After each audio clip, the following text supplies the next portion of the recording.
the first part of the group analysis should be starting just a visual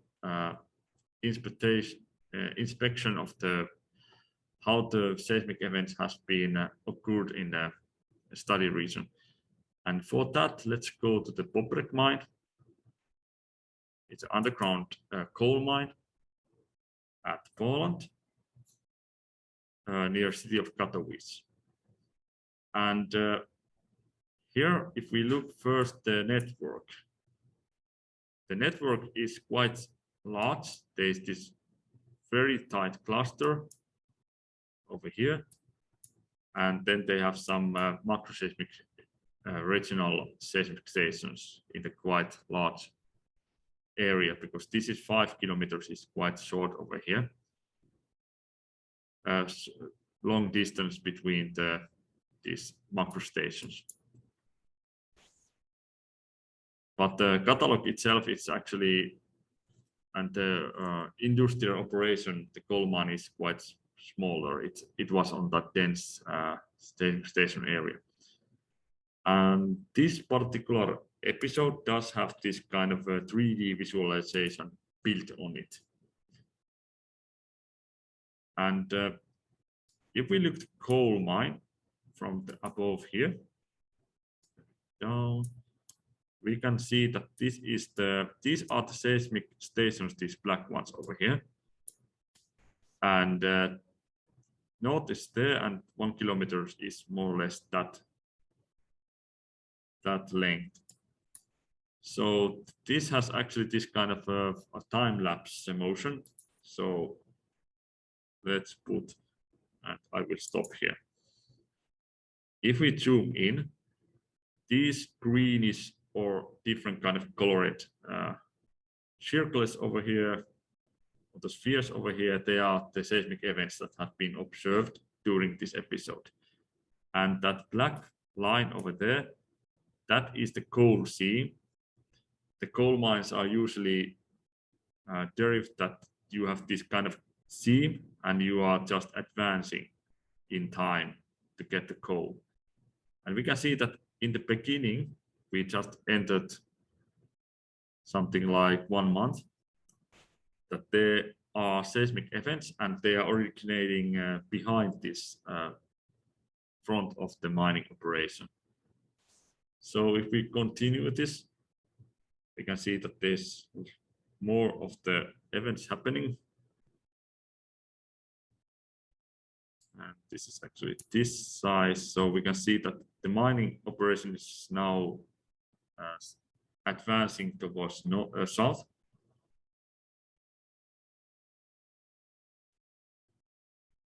And the events are actually a little bit ahead of the seam. When they are taking material off, the stress distribution is changing.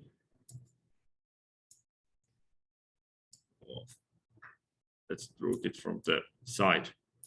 So we can see that seam is advancing here, but the seismic events are actually starting to be below the mining operation. And there's this blue, red one. It's a large event. So we are still, I think we can actually get that velocity model off from here.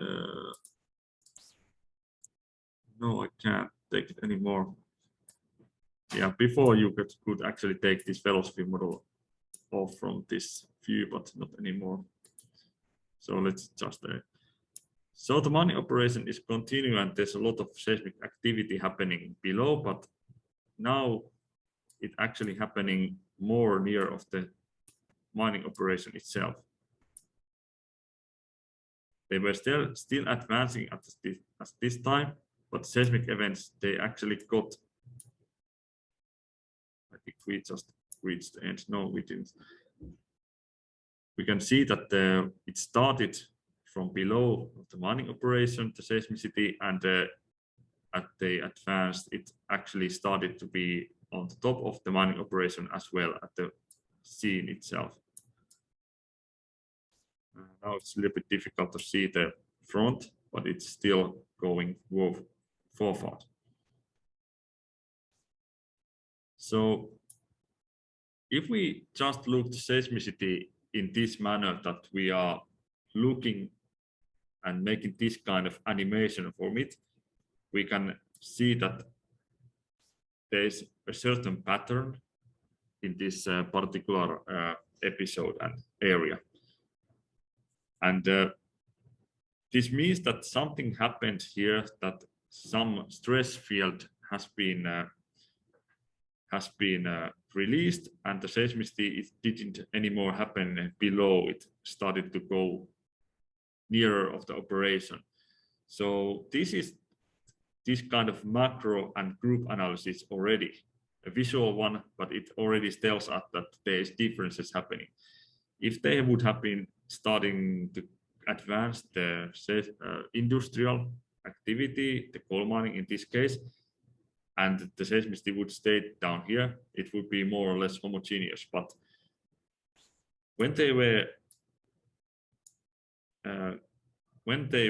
looking the seismicity and started to know that it's actually coming nearer and nearer of the operation, they started to take it a little bit slower, and they put more on support on the walls, and the machinery was handled carefully.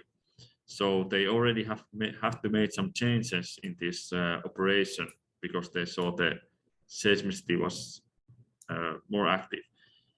And also, this doesn't work too well, this handling. Now we have more of here, but this started to fill in the surface because these events were larger near surface, and that already started to see, and as the tremors in the buildings, and this actually is below a city.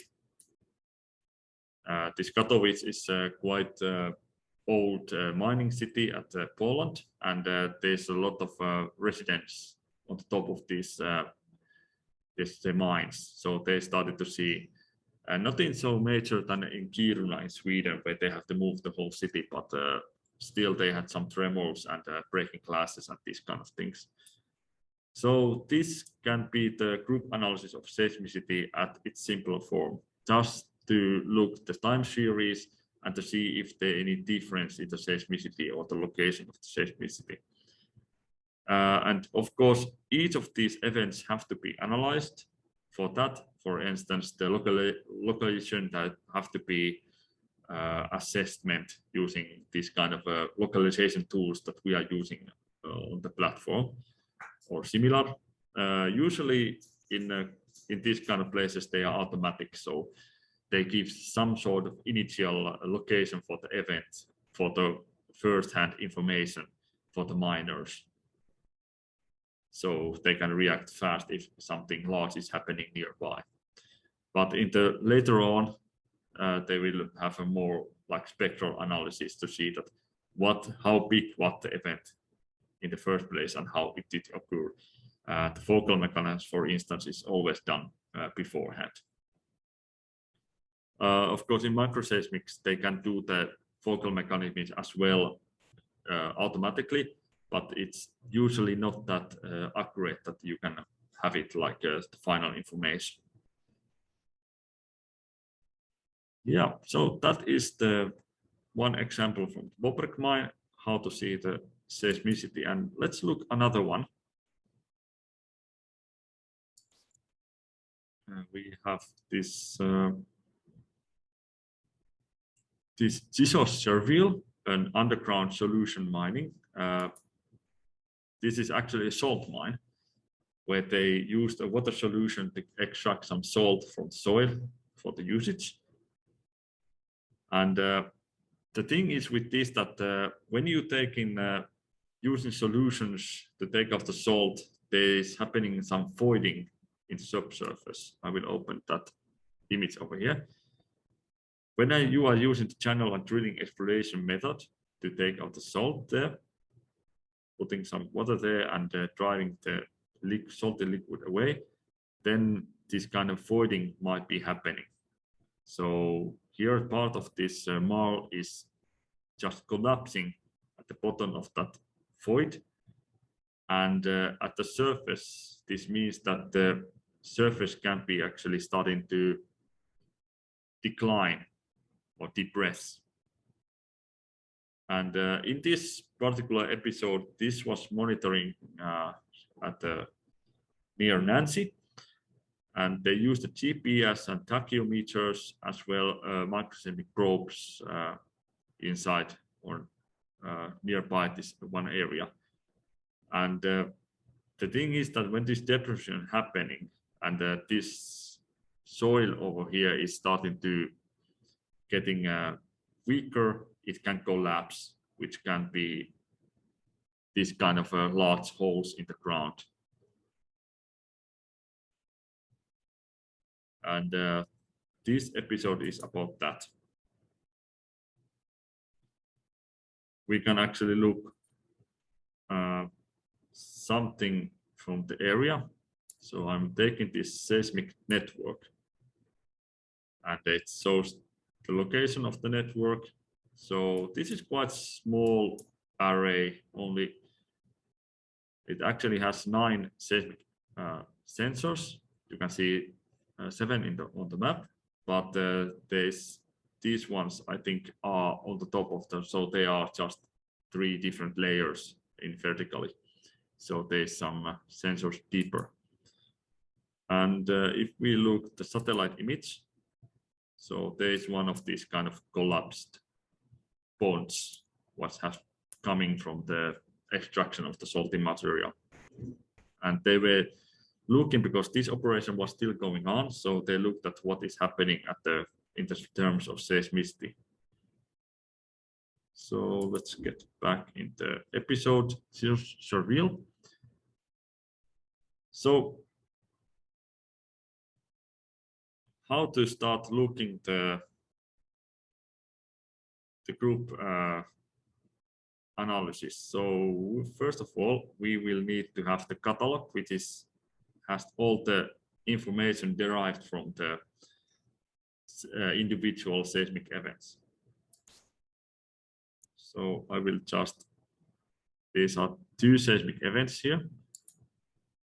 The first one have only the events that have determined this moment magnitude, 22,000 events, and all detected events. We are just using this one, which has the moment magnitude derived.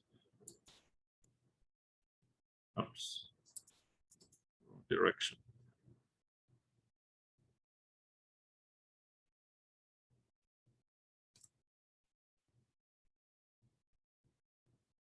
Right. So I'm copying that to the workspace.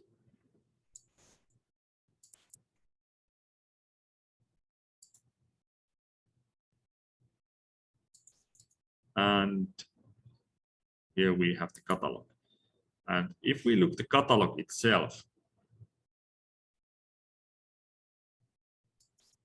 we can look the, I think here is the moment magnitude. So let's first look the histogram of the moment magnitude, how large events has occurred during this 22,000 events. And we can see it looks something like this. So there's small events, there are few larger events, and the majority of the events are something like -1.3 in this moment magnitude scale. So quite small events, a lot of those, and not so many. But if we talk about a little bit about the relation of different events in the macro scale, you remember from lecture 8 at page 20 was this relation between different sized seismic events by the Gutenberg-Richter law. And if we think about this, it says that in most of the natural-based cases, we have approximately 10 times more of the seismic events on this one magnitude scale level, let's say if we have a 100 magnitude of 3 seismic events at the region, we would have 1,000 of magnitude of 2 and 10 of magnitude of 4. So it's following this relation, which is a logarithmic relation. And this has been taken and as an observation. So it is the law that is mostly used in the group analysis of the applications, most of them. And this would mean that if we go look back on this distribution, so we should be having quite a much more of these smaller seismic events, -3 or -2, not just this 600, because we have over 3 times of these larger events. So what's happening? Why do we have just a few number of these lower magnitude events? The reason is that most of the time when we are recording observations, we can detect the large ones from distance, but the smaller one, we need to be quite close before we see those. And this means that we don't see all the small events. And also the seismic networks are usually designed to see the larger events, which are actually the harder ones for the mining operations or industrial operations or living and so on. So we are not, and the industry is not interested in the small events. They are just, of course, for practical reasons, interested in the larger events, which can be the ones that causing the harm. That's why before we can do any group analysis, we need to make a complete this kind of completeness analysis. So we need to determine from the data set what is the smallest magnitude that we consider that we have seen them all. So in this case, I think it's somewhere here, but there is an application for that, and we are going to use that now. So we can just use the catalog in an application called, where is it? Completeness magnitude estimation. And this is very simple program. It just takes the magnitude column from the catalog, making some synthetic data sets from that, and starts to test what is the minimum based on that Gutenberg-Richter relation. And the output looks something like that. So these things that by 90% confidence bounds that the event -1.2 magnitude scales and above or all recorded during this network. There's a little bit more stricter ways to estimate it. Says that it's -0.9, which gives you a less of events. This graph over here, it actually shows you the events and the number of events on top of that. So let's click that -1.2, and it kind of fits this straight curve over here, which is the curve that follows this Gutenberg-Richter relation, this logarithmic relation.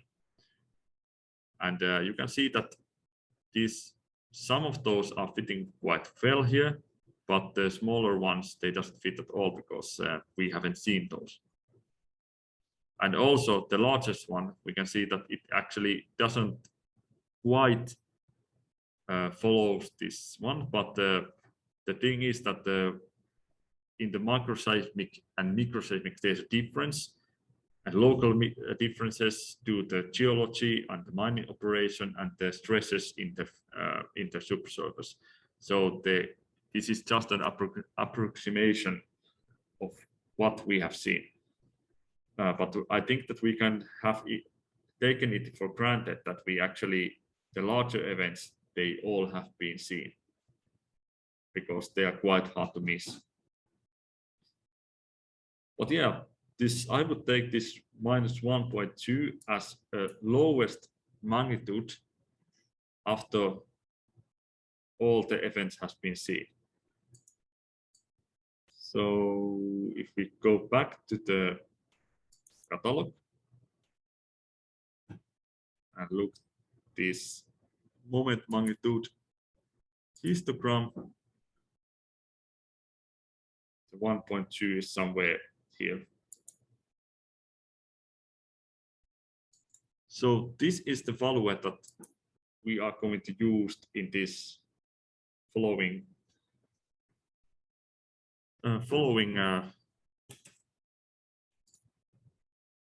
analysis. So then we can use the catalog in the next step in the group analysis is to try to solve the source size distribution functions called application. And in this application, again, we are choosing the magnitude column. And then this is asking the minimum magnitude what we want. And now this is the quite important step, because this is now asking that what portion of the catalog events we are taking for the for our next in the consideration when doing the source size distribution function. And we will use that function when we think that we have the complete set of the seismic events recorded. And this actually shows you that the same distribution over here, that you don't have to use that previous completeness magnitude estimation, but it's usually very good idea to use that because it gives some information about the confidentiality levels.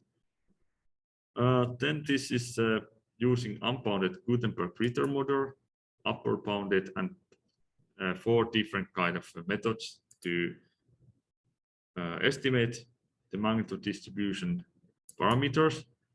So, and it actually wants to have this kind of bounds over here. Let's run this first and then discuss it.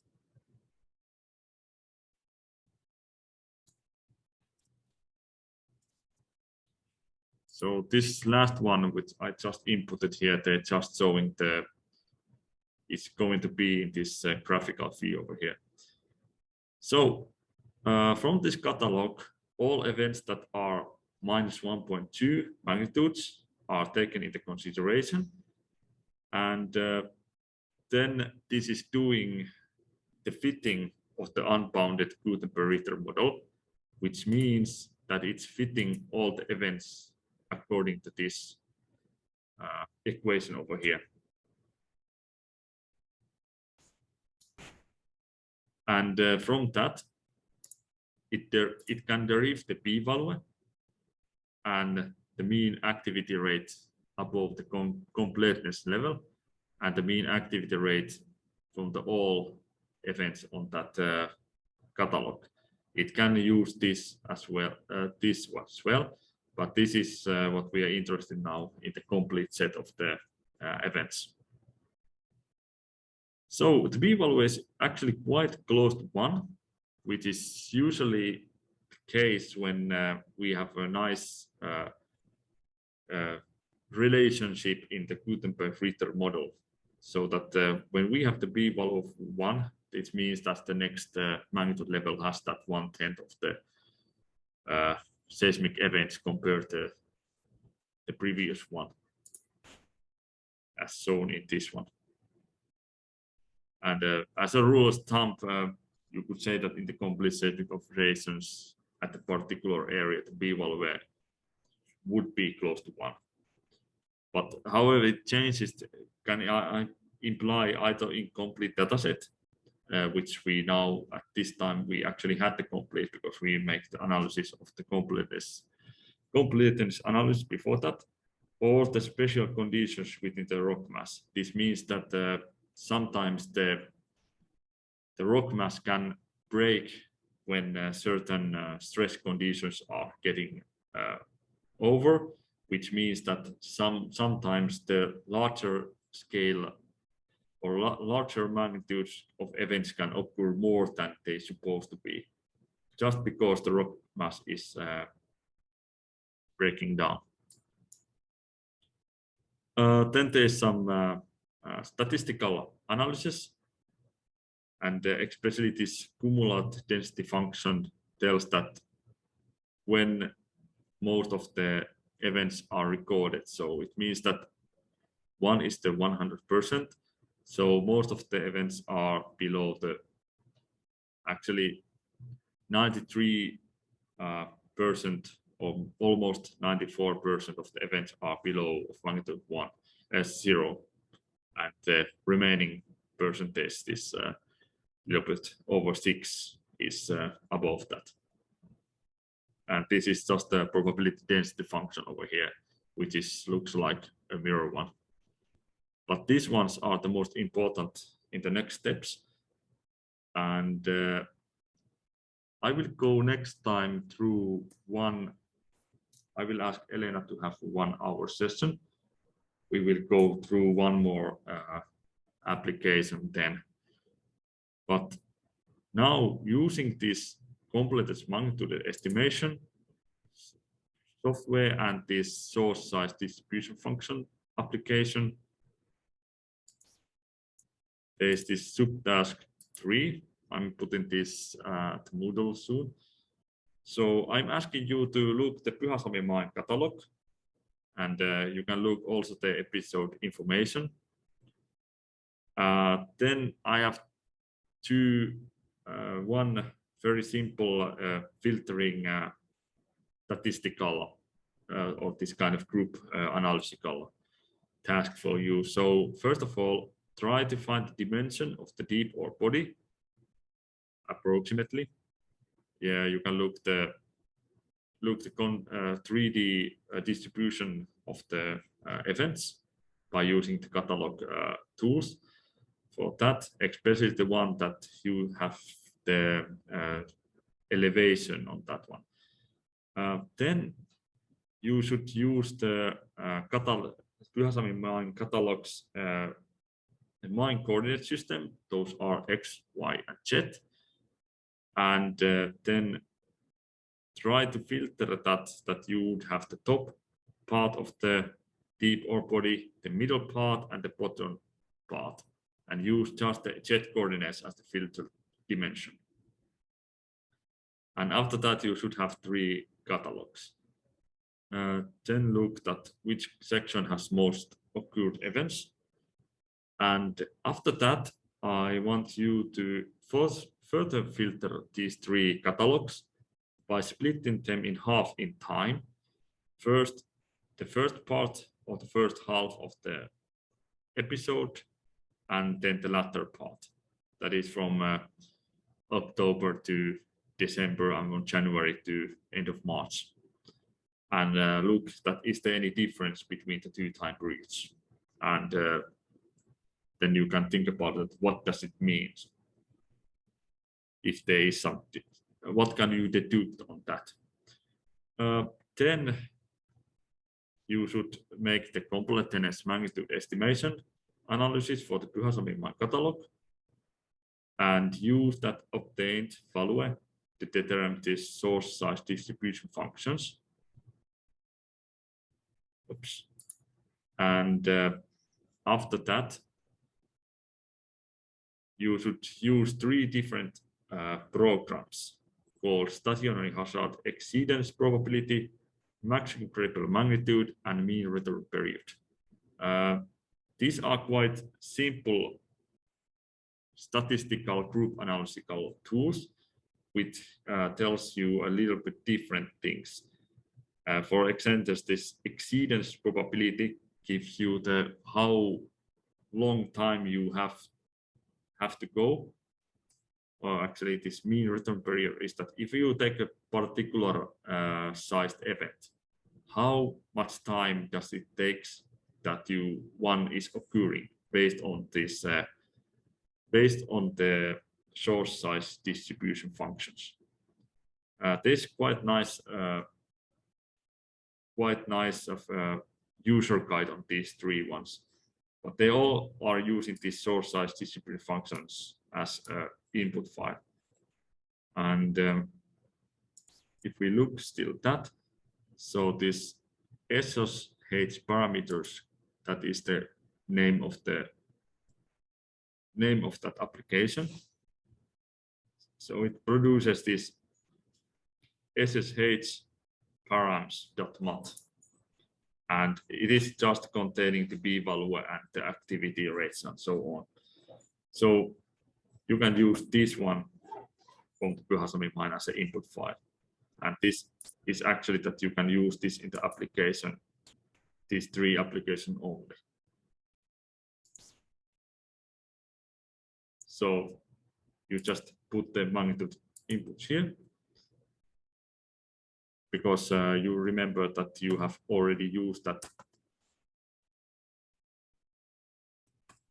You have used that filtering for the complete, taking account only the complete set of that that particular catalog.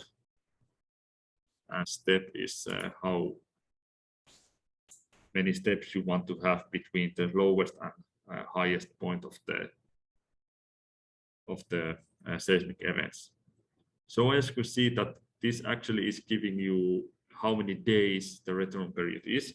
So for magnitude of 1.2, minus 1.2 seismic event, they should be occurring every 0.03 days, which means that they happening more than several hours actually. And if we go to look here, so magnitude of 0.3 would occur every day. So it's quite active. But the larger we get, like 1.4, the largest one, that's just happening every 30 days.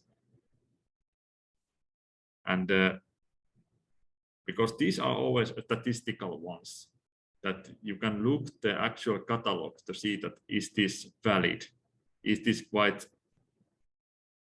a common understanding that it's happening actually every 30 days. You can see that from the catalog itself. But I think that the most of these are happening.